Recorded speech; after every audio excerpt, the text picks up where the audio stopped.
everyone, Joe here from ActionX. Welcome to What's in the Tuber. Welcome back. If this is your 14th The Rookie Feds episode review, hope you're doing well. Hope you're staying safe out there in the big old world. Today we are reminded of the fact that we are now 14 episodes in. There's 8 more episodes left in the season. It sounds like a lot. It's still 8 more hours of content to watch, talk, review about. I get that, but it just scares me because it is now February 1st and we're just inching closer to the end of another season. Well, another television season, obviously, hopefully the first season of The Rookie Fed. So it just scares me a bit, just the fact of like how fast things go. It was literally just September, the end of September, when we were just sitting here talking about episode 1. And here we are talking about episode 14. I'm like, I knew this would come. I'm just baffled by it because the last Rookie episode talked about mostly about the future and what is next. And like for me, I'm like, I'm just focused on getting to the end of the season, bro. I'm just focused on that, but like hopefully not too fast. But with that being said, this episode of The Rookie Fed was good.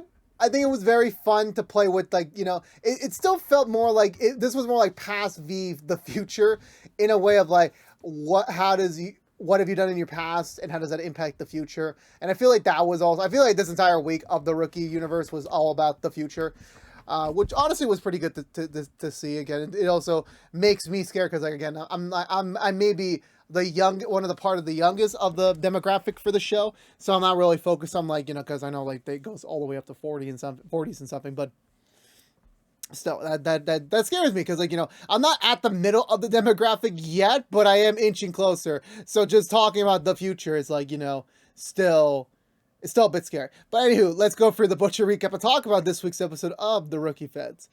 Kind of a very cold open where it's a woman tied up to a bed. She's just been kidnapped. She looks pretty still cleanish. So this is a much more recent kidnapping. She manages to break free of her restraints, of her rope restraints. She's about to run out of the house. She finds a dog briefly, but she manages to get away quick enough to leave the house, realizing she's surrounded in nothing. It's just a big open valley space, which I'm like, if anyone's building a house here all the way out in the valley where it's very isolated, I would be a little bit alarmed. I should be like, hey, this creepy guy, he built a house all the way out of nowhere. Just in case, maybe chicken in this house every once in a while. I mean, I'm just saying as a precaution. Anywho, we're back in the main fish bowl. I think we're at the fish bowl directly. I believe so. I want to say, yeah, we are.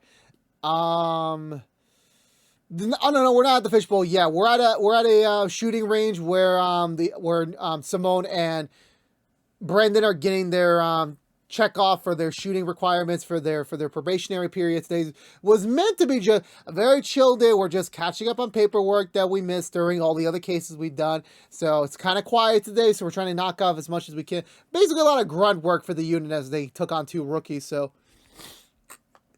then's the book. Garza's pretty pleased since they only had to use 1 attempt for their completion, which is pretty great. It's definitely fast tracking the team even more so to the lines of success.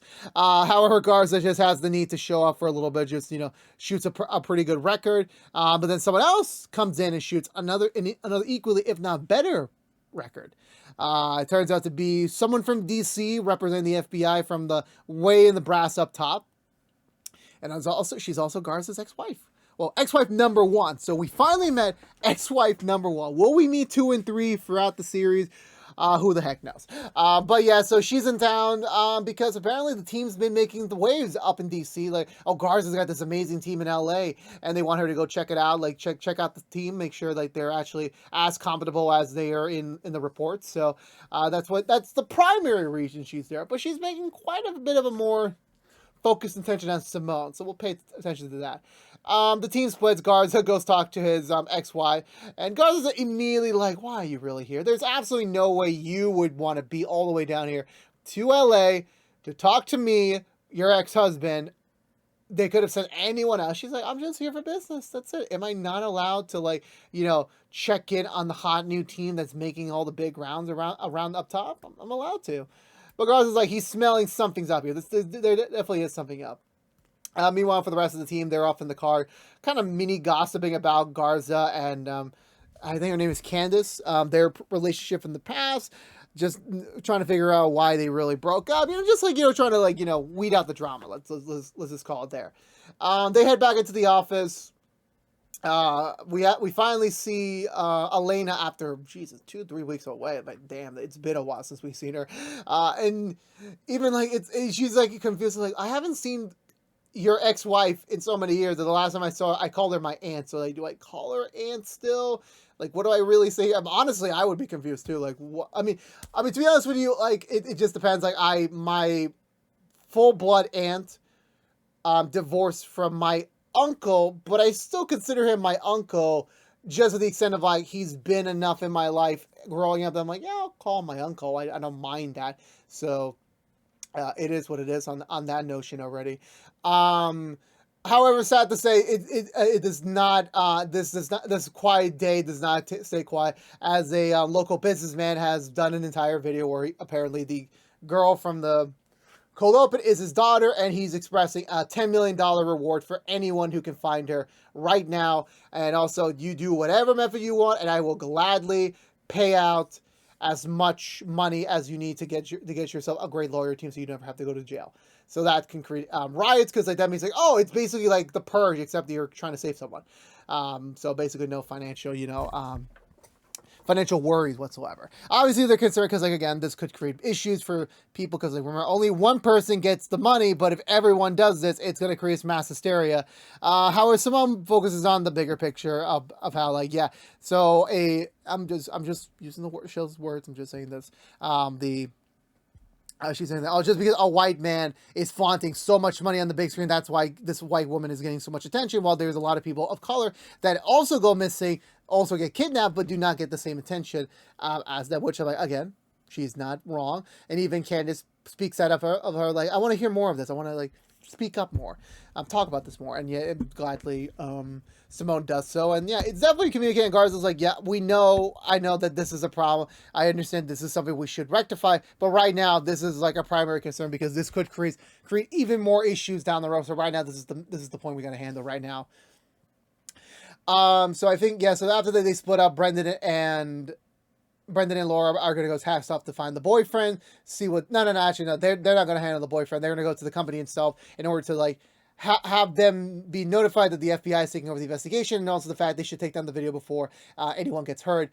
While for Simone, Carter and Candace, they're about to go off and go check it on the boyfriend, which is always traditional. There's a boyfriend, just in case, let's go check him out. So Brendan and Laura go to check off the company.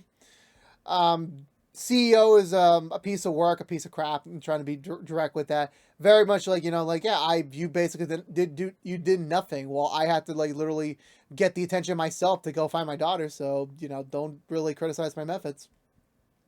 Even the son's the tradition, I'm so sorry for my dad. Just bear with him. We're just trying to find my sister. That's basically the point of the matter is.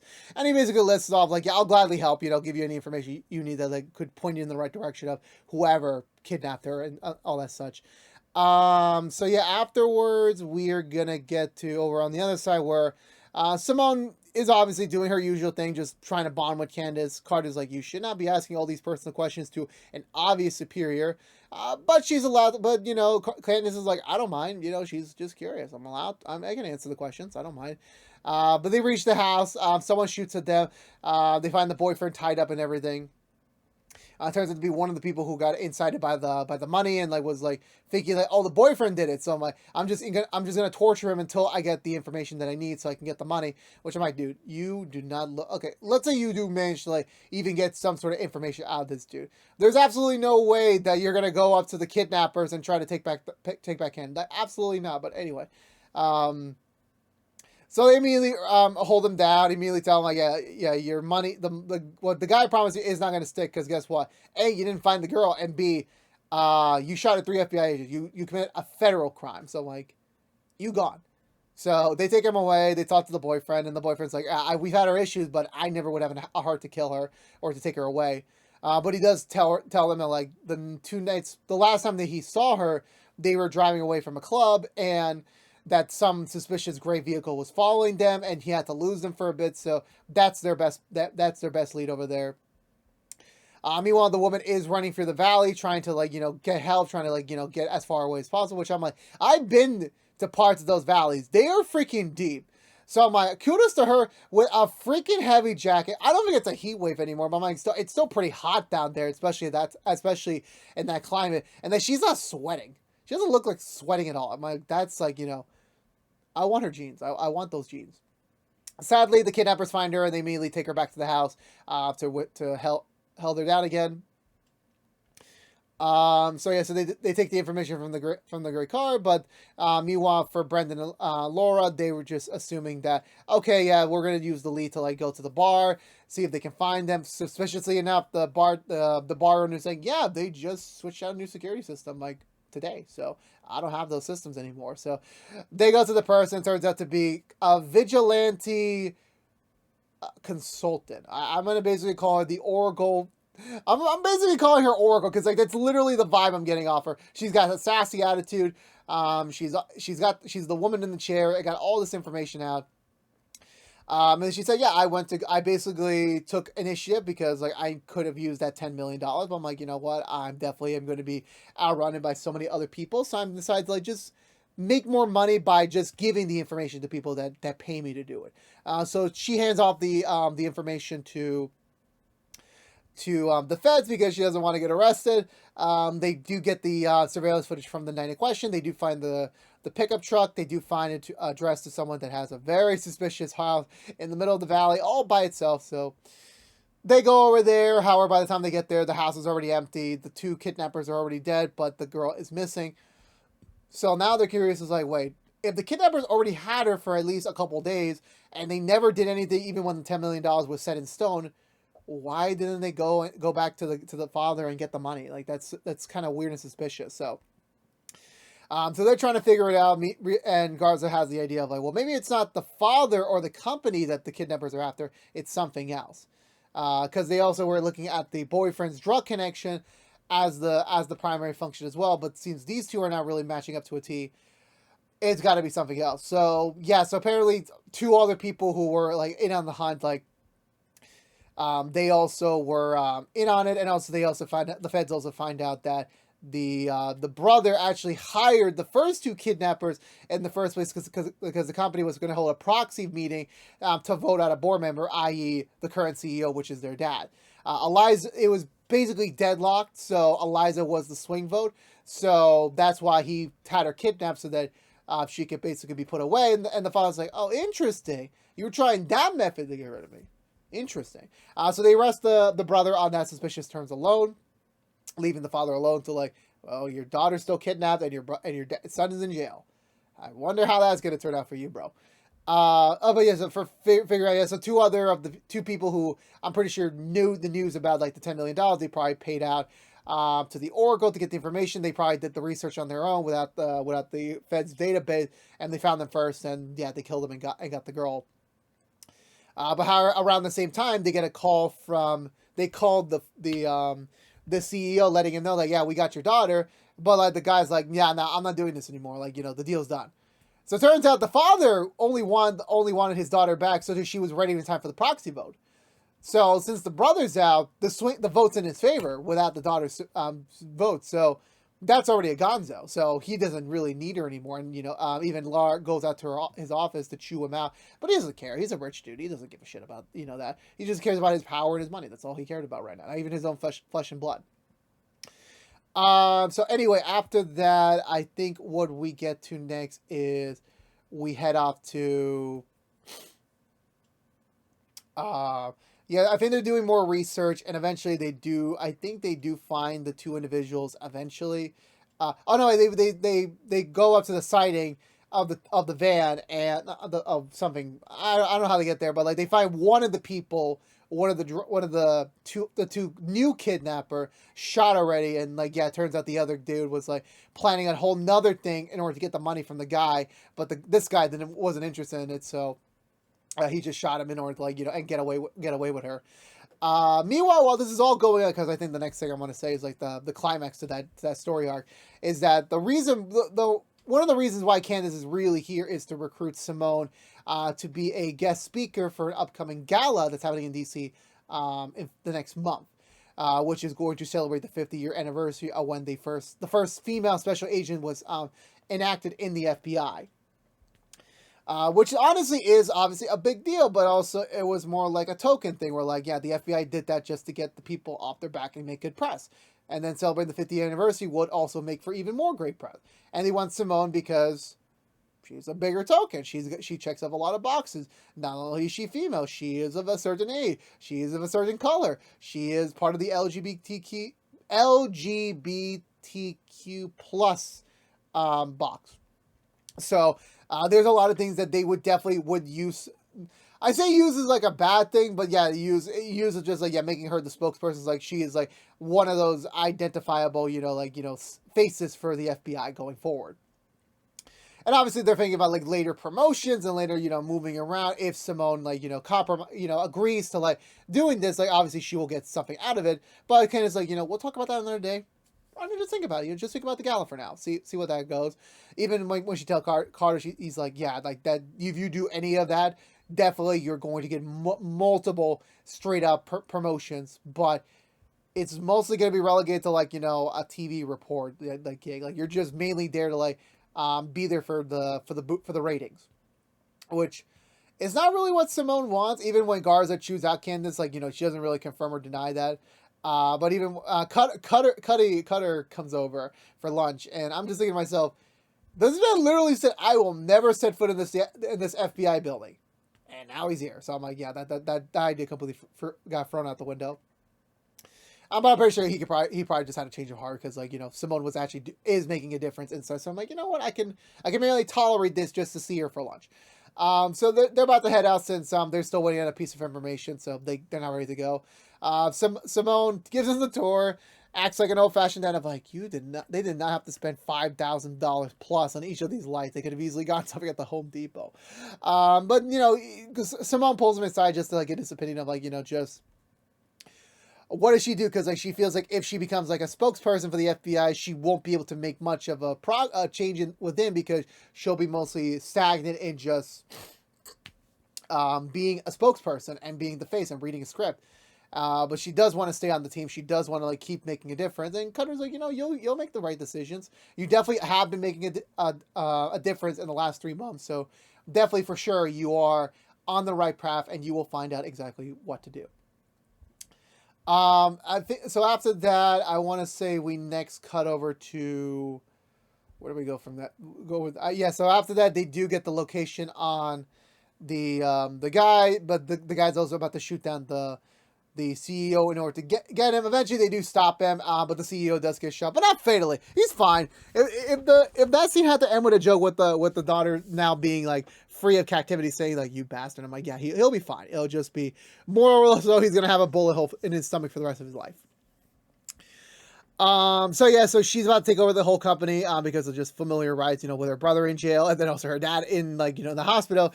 She's gonna like vote them out of the business so that, she takes full control over the company, which is like, it's all well that ends well, I guess. So since the FBI has an involvement in a very public case, they want Simone to go and speak a few words just to confirm that she was the one who solved the case, that she was the one who did all the details and the reporting, and then, yeah, that she deserves all the credit. But again, trying to build on the platform of, I guess, Simone is going to be a future face for the FBI. Simone's like, no, I wasn't alone. Like, it was the entire team.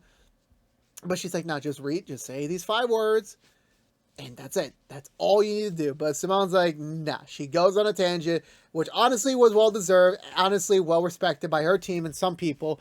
But a lot of, like, the old face is like, nah, you shouldn't have done that, that's not what we're really about. So, obviously, Candace chews her out, like, yeah, forget about all the promotion stuff we had in mind for you, forget that. Even Carter's, like, saying, like, yeah, I'm thankful, because, like, I was fearing that you were going to get a big-ass promotion before me, and I'm like, definitely, that ain't going to happen anymore, because, like, you just burned that bridge. But it's still like a nice levity because, like, yeah, she did the right thing. She definitely did speak out and gave credit where credit is due. So that is appreciative. Before Candace leaves, she has to talk with Garza about, like, yeah, Simone's still a good person, but she's definitely not ready for DC yet. So there's still a future for her. It's just like right now, the current brass is just, they're not ready for Simone Clark just yet. But they do patch up water under the old bridge, talking about their divorce and everything. Like the only real reason that Candace had a gripe with their divorce, not because of them themselves, is because of Garza's, actions afterwards. Because after they got divorced and everything, everyone just made jokes about, like making comments like, oh, Garza finally got rid of the ball and chain and everything, like just making kind of like a joke out of Candace and their marriage. And they were making side bets of like, when will Candace break? When will she leave the FBI because she can't handle working with Garza anymore? And they just assumed Garza would be the one staying, not her. She did what she had to do to be in the position she is today, and I understand her. Like, I get her. I get that. Like, no relationship should be like that. Even when it's current or fail, like, you should never make fun of it because, like, again, like, you should have cherished that and, like, actually appreciate that. And Garza's like, I'm sorry, I didn't know. Like, I thought that was just bros being bro, but like, dude, you just gotta be careful with your wording. Like, you definitely need to be more cognizant of what you're thinking and cognizant of, your actions. Like, they have effects, and they're goodish now. I don't think it's a perfect, a perfect mending, but definitely I think they're on better terms than last time they spoke. I swear, I thought it was forgetting with Laura and Brenda, but I don't think so. I know Laura gets a call from the kidnapped woman now, set to be the new CEO, about like just giving her advice of like how to run a board meeting and stuff like that. Which I'm like, I don't know why Laura would know that, but kudos to that. Simone heads home, and Cutter's praising her for like doing that on TV and everything, but letting Simone know again, you are making a difference. It's just going to be on a much slower pace. But that was it for this week's episode of the Rookie Feds. I enjoyed it. I really did. I feel like this was another one of those, like, now heading into like just a general Feds episode. It was fun. It was progressive on a good amount. Definitely having Simone learn, like, definitely stick to your values and stick to your core beliefs was much better than getting a promotion or advancing yourself too quick per se. And it was also nice to get more aspects of Garza's life because, again, that's what I've been clamoring for so long. I want more Garza. I need more Garza. We need that. The case itself was, like, pretty straightforward. Nothing really too complex to really think about. Just rich people being assholes. That's basically all that it's labeled down to. And honestly, yeah, I can't wait to see more from this, but in a couple of weeks. But until then, I'm giving this episode 2 thumbs up. I really enjoyed it. Let me know in the comments below, what did you think of this week's episode of The Rookie Feds? Let's have a conversation down below. And I believe that's going to do it for me today, everyone. So if you're unaware, this has been What's the Two from ActionX, reviewing every episode in the hopeful first season of The Rookie Feds. If you want to know what we're doing normally, What's the Two, besides our Rookie Feds episode review, normally we would be doing Walker Independence episode reviews each and every Thursday nights and Friday mornings. But currently, right now, we're on a brief hiatus, so we'll be back with that in a couple weeks. And normally we will be doing the Rookie Reviews episode every Tuesday nights, but it's also going to be on break next week. Same with the Rookie Feds. But if you don't care about Rookie Feds, we'll be back in 2 weeks for another brand episode review. So wish you until then. So just 1 week off. It's totally fine. After that, I really don't know. But again, this has been What's to Do from ActionX. Please subscribe to us on youtube.com/ActionX videos. Ring that bell for notification when our next episode review is live. Like, favorite, share this review if you want to. Please also follow on social media to stay up to date with any sort of updates. But until we see each other again, for all you members of the Feds out there, I'll see you in 2 weeks for the next episode review on Valentine's Day. Well, the day after Valentine's Day, but that episode airs on Valentine's Day. So, but until then, stay safe out there. Be good to each other. And as always, peace out.